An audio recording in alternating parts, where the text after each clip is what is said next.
Bismillahirrahmanirrahim. Pemirsa, bagaimana kabarnya? Semoga senantiasa dalam keadaan sehat walafiat. Kita berjumpa kembali di podcast. Kali ini akan kita bincang-bincang seputar pondok pesantren. Pondok pesantren sebagai tempat menuntut ilmu agama atau malah pondok pesantren menjadi agama itu sendiri. Nah, karena setiap sisi kehidupan harus ngikutin gaya pesantren. Kita tanya sama yang lulusan pondok dan memang juga beliau ahli di bidangnya, sampai disertasinya juga bicara tentang nilai-nilai yang ada di pondok, pendidikan tentunya. Siapa lagi? Yaitu Ustazuna Ustaz Dr. Zainal Abidin LCMM Hafizullah Ta'ala. Kita sapa terlebih dahulu. Assalamualaikum Ustaz. Waalaikumsalam warahmatullahi wabarakatuh. Gimana, sehat Ustaz ya? Alhamdulillah. Keluarga sehat Ustaz ya? Amin. Amin ya Rabbal Alamin. Mudah-mudahan Ustaz, tim dan keluarga senantiasa dalam keadaan sehat walafiat, dan mudah-mudahan kita dihimpun oleh Allah Subhanahu wa Ta'ala di surganya kelak. Amin Ustaz. Amin. Ustaz, ini ada pertanyaan begini Ustaz, yang sedang lagi rame-rame ini. Ya. Nggak tahu ini anti kritik ya, atau memang harusnya memang sebagai autokritik yang membangun Ustaz. Iya. Jadi sebelum bicara panjang tentang pesantren Ustaz, sebenarnya di tanah air itu Ustaz, apa sih definisi pondok pesantren sama peran atau sejarahnya Ustaz di tanah air kita Ustaz? Assalamualaikum warahmatullahi wabarakatuh. Alhamdulillah wassalatu wassalamu ala Rasulillah wa ba'd. Bicara masalah pondok itu dari kalimat funduk, yang itu adalah hotel, asrama, tempat hunian atau guest house. Atau tempat orang itu menginap. Makanya sampai hari ini masih dipakai di negara Arab, yaitu funduk, kan gitu, yaitu hotel. Hotel, baik. Pesantren adalah dari kalimat santri. Pesantren itu dari kalimat santri, yaitu murid yang belajar, siswa yang belajar di pondok itu. Baik. Kata sebagian orang, santri itu dari kalimat cantrik, yaitu calon-calon pengganti dalang kalau di dunia pewayangan. Berarti pondok pesantren ini, kalau menurut versi ini, diadop dari kehidupan belajar mengajar, menimba ilmu di kalangan orang-orang Hindu yang tidak lain adalah Mandala. Tetapi Surya Mansur tidak percaya dan tidak menerima bahwa pondok pesantren ini satu model pendidikan yang mengadopsi dari orang-orang Hindu. Kata dia, sampai hari ini orang Hindu nggak pernah punya pesantren kilat. Kan gitu. Dan tidak populer di kalangan mereka pesantren kilat. Bahkan para pakar ahli sejarah Islam, terutama yang menulis, membahas tentang pondok pesantren itu lebih mengadopsi sistem pendidikan dua, yaitu zaman Rasulullah SAW, yaitu ahlus suffah, yang murid-muridnya sangat berlian, diantaranya adalah Abu Hurairah dan yang lainnya. Kemudian satu lembaga pendidikan di mana lembaga pendidikan ini sistemnya diadop oleh dunia barat sekarang, yaitu Madrasah Nizamiyah, yang didirikan oleh Nizamul Muluk pada zaman Salahuddin ini, setelah Salahuddin Al-Ayyubi ya. Nah, madrasah ini terkenal Syafi'iyah, bahkan menjadi benteng mazhab Syafi'i. Yang inilah saya anggap itu titik kelemahannya, hanya orang-orang Syafi'i yang boleh sekolah di situ dan mengaktualkan mazhab Syafi'i, sehingga dalam tanda kutip memunculkan asabiyah madhabiyah, kan gitu. Nah, orang-orang yang pernah menjadi direkturnya itu sangat hebat.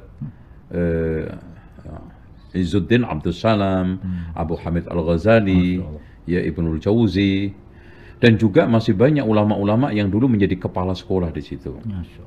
Dan ini sistemnya adalah menginap, tinggal di situ, dan muridnya itu tidak kurang tidak lebih dari 300, dan masing-masing kelas itu diampu oleh satu dosen, dua guru besar pengampu.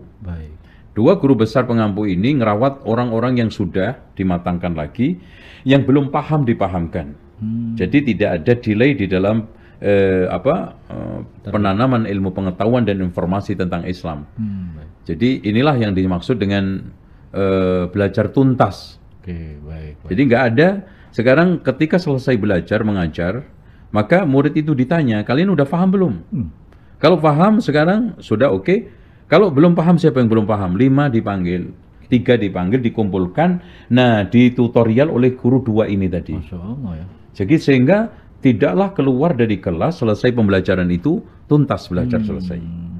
Nah, inilah yang paling matching, paling mirip dengan model pondok pesantren, bukan dari Mandala yang telah disinyalir oleh sebagian ahli sejarah itu. Ini masalah pondok pesantren. Wallahu a'lam. Baik Ustaz, kalau kita bicara tadi berarti sebenarnya hakikat atau fungsi atau tujuan dari pondok pesantren ini apa sih Ustaz sebenarnya? Ya, tujuan pondok pesantren itu kan ada 3. Ya, visi misinya adalah 1, transformasi dan transmisi ilmu pengetahuan.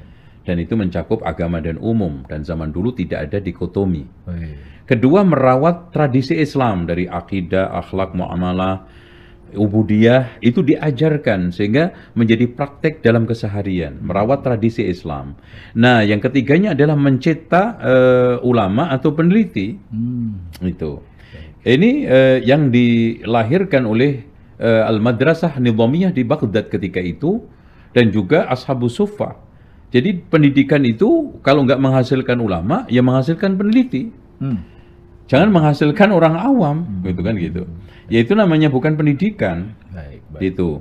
Ulama dalam tanda kutip, peneliti dalam tanda kutip pada sektornya masing-masing.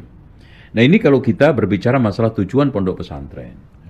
Jadi bagaimana pondok pesantren itu bisa pertama menjadi transmisi dan transformasi ilmu pengetahuan umum dan agama. Makanya mata pelajaran agama itu sangat seimbang dengan umum, dan umum seimbang dengan agama, satu dengan yang lainnya saling simbiosis, terintegrasi dengan baik. Gitu ya. Nah, yang keduanya merawat tradisi Islam. Jadi makanya pondok pesantren itu adalah benteng akidah. Pondok pesantren adalah tempat proteksi akhlak yang paling terbaik. Pondok pesantren adalah tempat pelatihan praktek ibadah yang cukup utuh dan sempurna. Pondok pesantren adalah tempat untuk bagaimana mengaktualisasikan muamalah-muamalah Islam, ya, berdasarkan fikih-fikih para ulama yang ada di dalam kitab-kitab klasik itu. Nah, yang terakhir yang tidak kalah pentingnya, pondok pesantren adalah tempat lahirnya para ulama dan para peneliti, baik itu level lokal maupun internasional. Masya Allah, luar biasa. Bicara tentang ini Ustaz, tadi tempat untuk memprotektif akhlak Ustaz ya, sama belajar ibadah Ustaz. Di proses pencapaian atau tujuan dari pesantren itu, apakah benar Ustaz diajarkan antara adab dengan keberkahan seorang santri kepada ulama atau gurunya atau kiai kita sekarang, untuk ikhtiram menghormati ulama, itu memang adakah situasi yang menjadi tradisi? Kalau cium tangan tuh harus, mohon maaf Ustaz, misalnya ngesot jalan dari jarak sekian meter baru cium tangan. Apakah itu memang berbanding lurus dengan penanaman akhlak dan seterusnya? Terus terang begini, bahwa pesantren baik yang dibangun oleh Rasulullah SAW di Suffah, Nizamiyah, itu tidak pernah membangun feudalisme dan tidak pernah membudayakan feodal di dalam sistemnya. Itu. Guru ya guru kita hormati, dan cara penghormatan itu tetap harus pada koridor batas-batas syariat. Contoh yang paling aktual adalah bagaimana Zaid bin Sabit dengan Abdullah ibnu Abbas mengungkapkan saling menghormati. Pernah Abdullah ibnu Abbas mencium tangannya Zaid ibnu Sabit. Dia merasa nggak nyaman. Apa yang dikatakan oleh Abdullah ibnu Abbas, beginilah Rasulullah mengajarkan kepada saya untuk menghormati ulama. Itu. Terus suatu ketika Abdullah ibnu Abbas dilayani oleh Zaid ibnu Thabit dengan dinaikkan, dikondisikan, ya, dipegang untanya ketika Abdullah ibnu Abbas naik. Dia juga merasa nggak nyaman. Ini seorang sahabat senior, ulama di kalangan sahabat, lebih tua dari saya, menyiapkan kuda yang saya mau naiki, nggak enak, jangan seperti ini. Kata Zaid ibnu Thabit, beginilah Rasulullah mengajarkan saya di dalam cara menghormati keluarganya Rasulullah, Ahlul Bait. Jadi sebatas itu saja. Jadi intinya dibolehkan seorang itu menghormati orang yang lebih tua. Baik. Karena itu perintah agama. Laisa minna man lam yuwaqqir kabirana wa lam yarham saghirana. Tidak termasuk golongan kami orang yang tidak menghormati yang tua, menyayangi yang muda. Tapi tetap hormat menghormati itu, sayang menyayangi harus di dalam koridor syariah, aturan syariah. Intinya yang diwanti-wanti oleh Rasulullah adalah menghormati orang dengan cara duduk sujud, rukuk sujud. Makanya ketika Mu'adz bin Jabal ya, datang dari dari Syam, karena melihat para uskup, tokoh agama dihormati dengan cara sujud. Maka Mu'adz bin Jabal sepulang beliau dari Syam ke Madinah menghormati Rasulullah dengan cara sujud. Langsung Rasulullah SAW menyanggah, menghentikan, langsung meluruskan. Ma hadza ya Mu'adz? Apa-apaan ini semua wahai Mu'adz? Mu'adz berargumentasi. Tidaklah sahabat itu melakukan sesuatu pasti ada landasannya. Itu soal salah benar nanti yang meluruskan Rasulullah. Ya Rasulullah, saya melihat tokoh-tokoh agama di Syam itu dihormati dengan cara seperti ini. Engkau lebih mulia daripada mereka. Otomatis lebih berhak saya hormati dengan cara sujud daripada mereka menghormati tokoh agama itu. Akhirnya Rasulullah SAW meluruskan, ya Mu'adz, lau amartu ahadan an yasjuda li ahadin, la amartu imra'atan an tasjuda li zawjiha li'idhami haqqihi 'alaiha. Wahai Mu'adz, kalau seandainya aku boleh memerintahkan orang menghormati dengan cara sujud, maka aku akan perintahkan istri menghormati suami dengan cara sujud, karena besar haknya dia atas dia. Maksudnya hak suami atas istri. Tapi nggak boleh sama Rasulullah SAW. Maka cara-cara seperti ini lebih lebih kita bisa melihat di kalangan istana, di kalangan kerajaan, ya itu memang ada. Kalau di pesantren kemungkinan besar ini adalah meniru, ya. Ini mengadopsi. Nah, tentang masalah pas atau tidak, cocok atau tidak, kita harus ukurkan, kembalikan, standarisasikan kepada syariat. Intinya, wa'lamu anna fikum Rasulullah law yuti'ukum fi katsirin minal amri la'anittum. Itu kalau seandainya Rasulullah itu mengikuti kalian, keinginan kalian, tradisi kalian, kecondongan kalian, nafsu perasaan kalian, maka rusaklah, la'anitum. Makanya harusnya kita mengikuti Rasulullah mengikuti syariat. Rasulullah kita ikuti di dalam menerapkan syariat. Faktanya, apakah ada pernah sahabat menghormati Rasulullah dengan cara seperti itu? Itu. Faktanya, apakah ada di antara sahabat menghormati Abu Bakar, Umar, Utsman dengan cara itu? Yang ada tadi antara Abdullah ibnu Abbas, Zaid ibnu Sabit hanya sekedar cium tangan.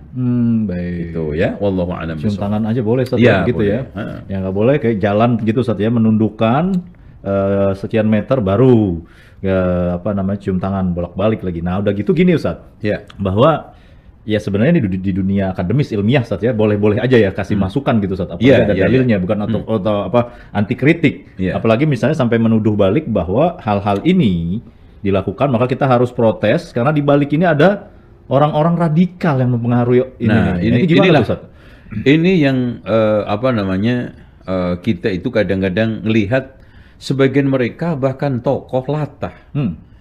Jadi mulutnya itu tidak ada filter untuk dengan mudah apapun diarahkan, kalau nggak radikal, intoleran, atau macam-macam, ya. Karena dia merasa sudah mendapatkan kartu toleran, kartu surga moderasi beragama, sehingga siapapun itu ada potensi untuk dituduh radikal, dituduh garis keras, dituduh fundamental, dituduh intoleran, ya. Ini merupakan hal yang memperkeruh suasana, ya. Ini menunjukkan bahwa tidak punya nyali ilmiah, itu. Tidak punya nyali untuk dialektika yang ilmiah, yang sekarang menggunakan dasar-dasar argumentasi yang kuat. Contoh aja, kalah dialog langsung bikin Wahabi lingkungan, itu kan gitu. Kalah dialog katanya yang menjadi dalang demo itu adalah kelompok intoleran. Nah, ini semuanya orang-orang kelompok yang tidak punya nyali akademis, tidak punya nyali ilmiah untuk melakukan apapun secara dialektika, argumentatif, dialogis. Ya kalau tidak ketemu akhirnya kompromistis itu aja. Saya kira sekarang menuduh itu terlalu emosional. Terlalu gegabah dan tergesa-gesa, bahkan tampak di sini ada subjektivitas untuk memanfaatkan suasana keruh ini, memojokkan, menembak, diarahkan pada kelompok tertentu. Itu aja.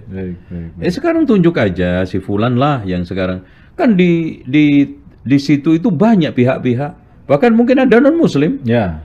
Yang menjadi pertanyaan yang pihak-pihak menjadi penyelenggara itu, yang ada non-muslimnya, yang ada orang awamnya, apakah kita berani mengatakan semua itu radikal? Baik. Nah ini nggak objektif sama sekali, ini nggak adil, nggak bijaksana. Baik. Gitu. Padahal kita sudah diajarkan oleh Rasulullah SAW doa, Allahumma inna nas'aluka kalimatal haqqi fir ridha wal ghadab. Ya Allah, aku memohon kepadamu ucapan yang benar di dalam keadaan ridha dan benci, suka duka, senang nggak senang, kita tetap bisa berbicara hak. Dan itu thalathun munjiyat, 3 perkara yang menyelamatkan seseorang. Ya, di antaranya adalah al-adlu fir ridha wal ghadab, bisa bersikap adil dalam keadaan suka dan tidak suka. Terus kemudian wal qasdu fil ghina wal faqri, bersikap sederhana dalam keadaan cukup dan miskin. Dan yang ketiganya wal khasyatu fis sirri wal alaniyah, bisa bersikap khasyah di dalam keadaan sirri, sepi, wal alaniyah, diketahui orang. Gitu. Baik. Ya, Allah. Baik, jadi tidak bermudah-mudah apalagi tokoh agama main menyudutkan pihak A, pihak B ya, tanpa menunjuk diri sendiri, Ustaz ya. Iya. Apa namanya, autokritik gitu, bukan anti kritik. Nah, dan orang yang anti kritik itu juga radikal. Nah, itu sudah. Ya radikal. Baik. Karena di antara sekian tanda orang itu objektif, bijaksana adalah ya namanya orang itu nggak ada satupun yang lepas dari kritikan omongan orang. Jadi ketika ada orang yang antipati dari kritikan, masukan, itu otomatis sudah radikal itu. Baik, oleh karena itu Ustaz, kita minta di akhir sesi ini kira-kira nilai wasatiyah apa Ustaz yang perlu kita kedepankan? Lagi-lagi ini biar kita tambah dewasa Ustaz dalam beragama. Begini aja ribut gitu Ustaz. Ya, inilah yang perlu kita ingatkan kepada tokoh-tokohnya, terutama dalam level tokoh. Sebetulnya jamaah umat, apalagi umat fanatis, itu mudah dilerai oleh tokoh fanatisnya. Jadi kadang-kadang yang menyulut, yang memicu ini adalah tokoh-tokohnya. Ya, kita memuji ada sekelompok yang sampai Masya Allah masjidnya dibakar, tapi tidak bereaksi emosional, bahkan reaksi sampai radikal. Tidak. Itu contoh aja media, sampai reaksinya itu suruh nutup. Ini kan sudah berlebihan. Itu. Sementara ditutup tidaknya itu kan ada satu proses, ada prosedur dan yang lainnya. Itu cukup aja kalau memang salah minta maaf, audiensi, kemudian membuka dada, wong ini orang Indonesia dengan Indonesia kok.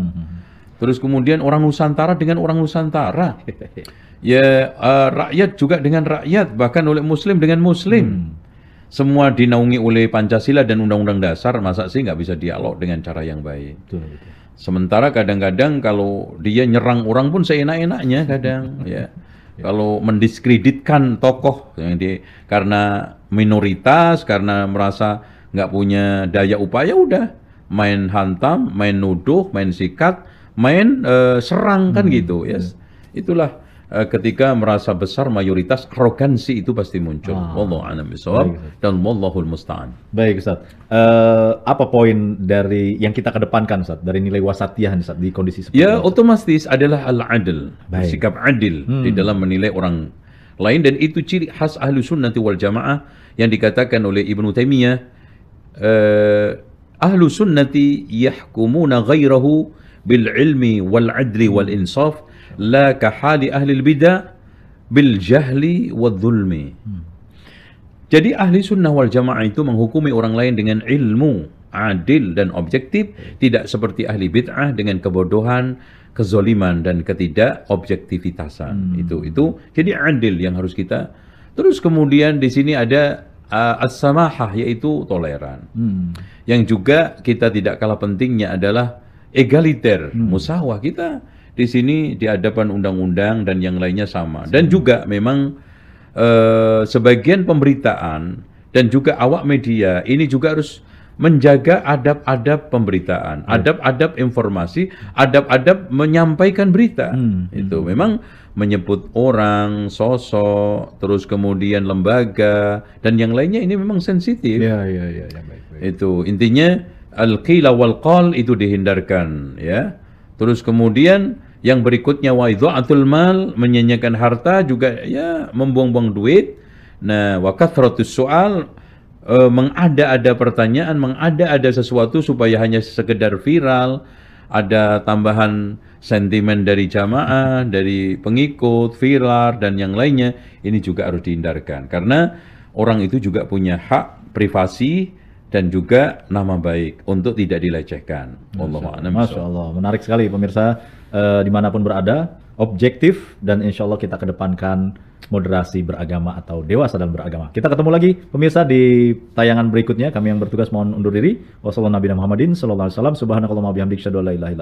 Assalamualaikum warahmatullahi wabarakatuh.